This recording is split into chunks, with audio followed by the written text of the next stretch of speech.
Unang-una po ay pinasasalamatan ko ang ating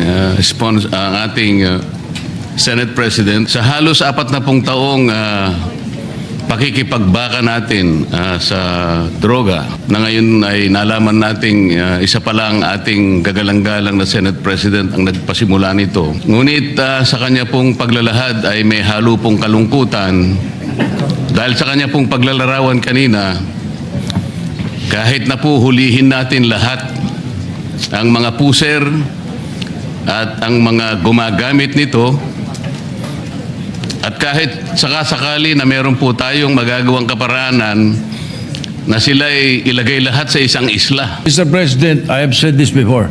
The day we stop buying is the day they stop selling. Wala na magbebenta, Mr. President, dahil walang bibili.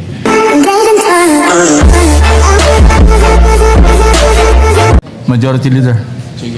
Mr. President, I believe that our distinguished Senator Macoleto would like to interpolate the good Senate President, if he may wish so.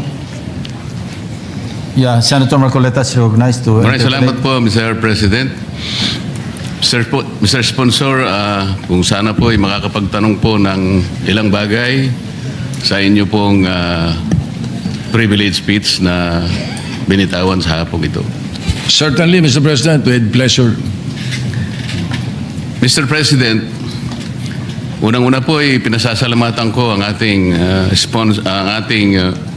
Senate President sa paglalahad niya ng kanyang makulay na kasaysayan kung paano po pinasimulan ang kanyang inisyatibo para makatulong po sa pagsugpo ng droga sa ating bansa. Napaka-importante po talaga na ito po ay diretsahang mabaka po ng ating pamahalaan para sa ganun ito po ay mapuksa sa lalong madaling panahon.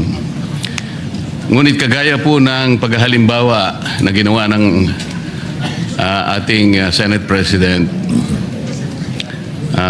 para pong maski po siya'y nalulungkot sapagkat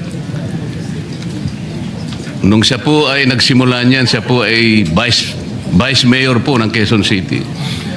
Pwede po bang maitanong, Mr. President, kung anong taon po yun?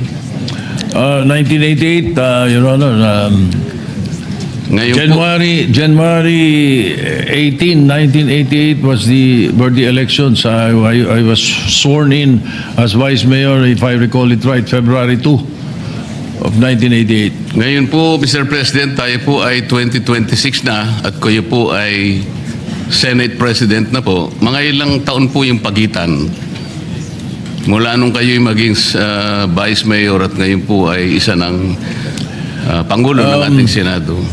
37 years, if my mathematics is still working, Mr. President. So, Ginoong Pangulo, sa halos 40 taong pakikipagbaka natin sa droga, na ngayon ay nalaman nating isa pa lang ating gagalang-galang na Senate President ang nagpasimula nito. Ngunit sa kanya pong paglalahad ay may halo pong kalungkutan dahil sa kanya pong paglalarawan kanina, kahit na po hulihin natin lahat ang mga puser at ang mga gumagamit nito, at kahit sakasakali na meron po tayong magagawang kaparaanan na sila ay ilagay lahat sa isang isla. At meron po tayong karapatan at kakayahan na pasabugin ang isla na yon. Siguro po iniisip po ng ating Pangulo, Mr. President, na sa kanya pong frustration talagang, kumbisan nga po mahalos maiisip nyo na po yun eh. Dahil siguro sa kagustuhan niyang mapuksa ka agad, bobombahin na lang niya. Paghalimbawa po natin, Mr. President, nakahanap siya ng isang napakabagsik na bomba. Talaga pong walang natirang isamang kaluluwa. Namatay po lahat, Mr. President. Pero sabi niya, hindi pa rin po sapat yun eh. Hanggat meron tayong lilitaw ng mga kababayan, sabi po niya, na dependent sa droga, mananatili pong magkakaroon tayo ng problema. Tama po ba yung aking pagkakarinig, Mr. President? Tama po yun, bagamat Pagdating po dun sa issue ng human rights, yung akin po ay theoretical lang, na kapag kahit ubusin mo lahat ng pusher sa Pilipinas, in a way, kung ika ngay may di mong pasabugin sa isang lugar at mawala sila lahat, theoretical lang naman yun. Alam ko po yun, Mr. Ika nga ganun pa rin, magkakaroon pa rin ng hahanap pa rin po sila kung meron kang drug dependent. Kaya nga ho, ang totoo po niyan, kapag naksawata natin ang drug dependency, ang bigat nga, mas mabigat sa akin yung prevention and rehabilitation kesa sa enforcement and prosecution kung tutuusin. Sapagkat kapag napigil mo lahat ang drug dependent sa Pilipinas, yung mga bagong 13 years old hindi na magdodroga at yung mga dating drug dependent na inahirehab mo, wala nang bibili. Mr. President, I have said this before.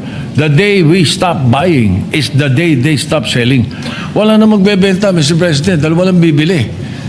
Like for example, in this case, dito sa ating ngayon, maglagay ka na isang tambak na cocaine dyan. Kung walang drug dependent dito, walang hihipo nun. Basura yun, Mr. President. That is what I mean. Thank you. Salamat po sa inyong pagpapaliwanag. Yun din po ang pagkakaintindi ko, Mr. President. Kahit na theoretically magagawa po natin yun, ay talaga po palang mahihirapan din tayo. Ito po paglararawan na lang na nakaya nating gawin. Kunwari, totoong lahat na nagawa po natin yun. Mananatili pong maharap po tayo sa problema dahil may babangon po pang mga iba pang mga drug dependents na ang pinagmumulan po nito ay marami pong mga problema sa buhay. Iba't iba pong kalagayan sa buhay. Halimbawa po, Mr. President, sa napakahirap pong kalagayan ng napakarami nating mamamayan ngayon, yung kanilang pong pagkain lang, Mr. President. Ngayon po, halos na doble na po ang presyo ng mga bilihin ngayon. Isama po nyo yung gamot, yung lahat po ng pangangailangan para mabuhay ka lang ng disente. Kaya kung minsan po, nagagawa na ng mga tao para malimutan lang ang problema na kanilang kinakaharap sa araw-araw. Lalo pa nga, isama mo po ang kanilang mga anak. Kaya po sila nakakahanap ng paraan para malimutan siguro yung problema.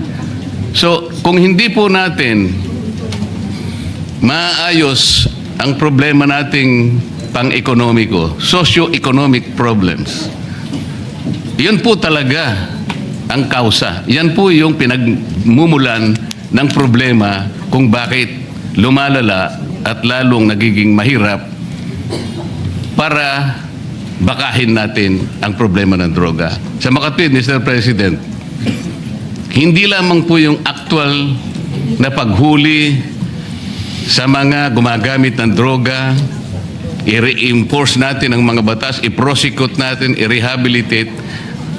Kinakailangan po nating puntahan yung pinagmumulan muna ng problema kung bakit nagkakaroon ng mga taong sapilitang gumagamit ng droga. Sa makatwid, lalong mas malaki po yung problema ang kinakaharap natin.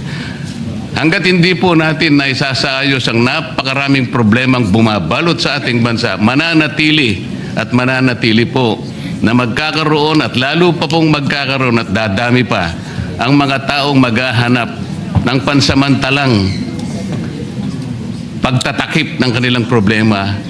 Yan nga ay sa pamamagitan ng paggamit ng droga. Tama po ba ang aking assumption, Mr. President? Yes, Mr. President, maraming salamat po. Maganda yung napunto ninyo sapagkat you are absolutely right. But hayaan niyo pong dagdagan ko, At hindi lang yung escape ang pinag-uusapan dito. As a matter of fact, thank you for reminding me, because if I am asked, may mga drug dependent hanggang ngayon, drug dependent pa rin kahit ubos na droga. Ano ba problema? Ayan ang tatanong. Ano ba ang pinagsisimulan niyan?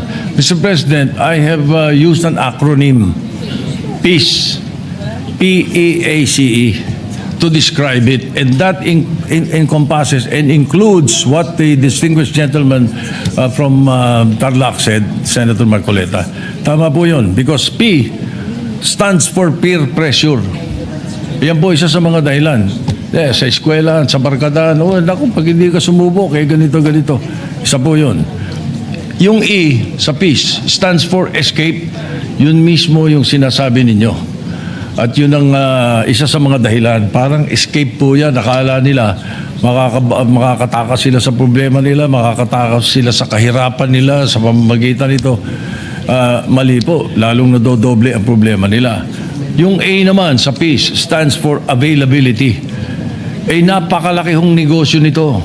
Ito po, bilyon-bilyones na dolyares na negosyo ito. That's why these people, these drug lords, these drug pushers, especially high-level drug traffickers, will make it available in your streets, in your homes, in your schools, everywhere. They will make it available. At kukumbinsin kayo na sububok at malulong dito sapagkat negosyo po ito.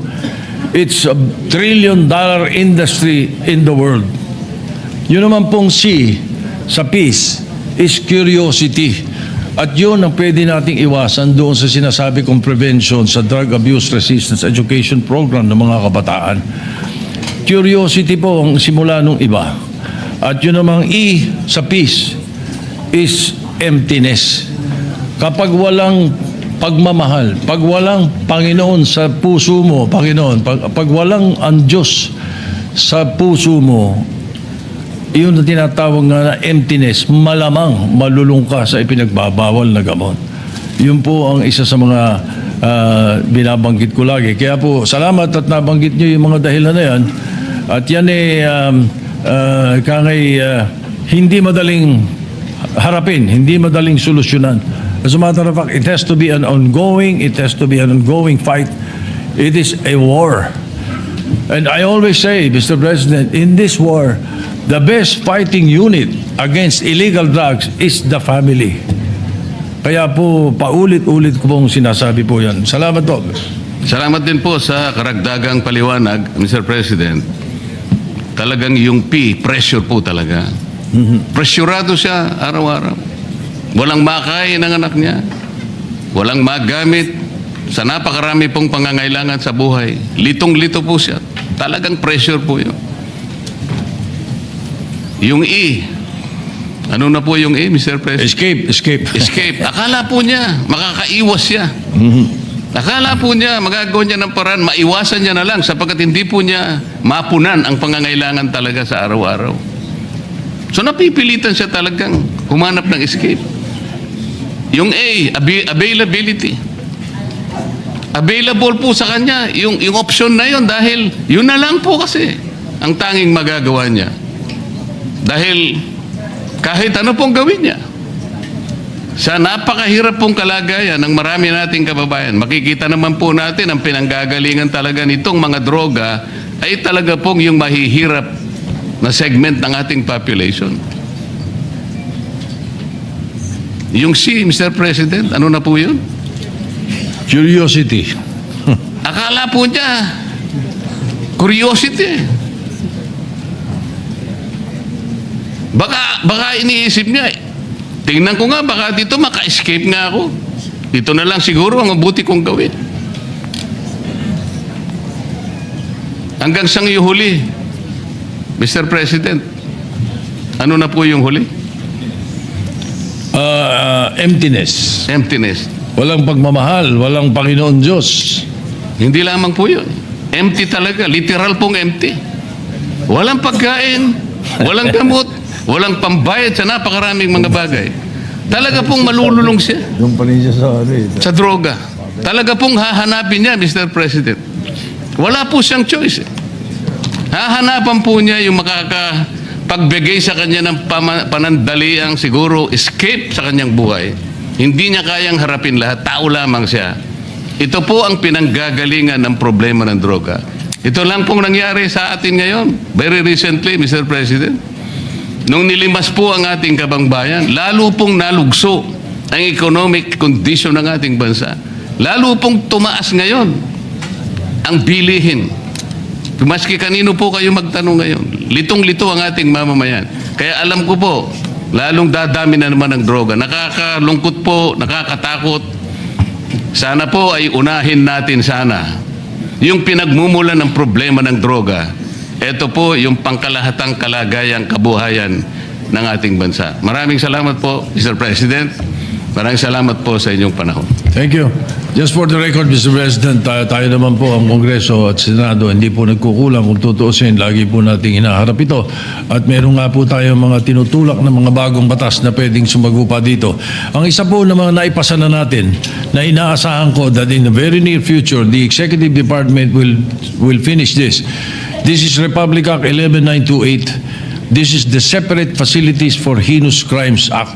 Ito po yung mag-i-establish tayo ng isang lugar na kung saan nakahiwalay yung mga high-level drug traffickers para po maiwasan na natin yung debate naman pagdating sa death penalty. Anyway, Mr. President, maraming salamat.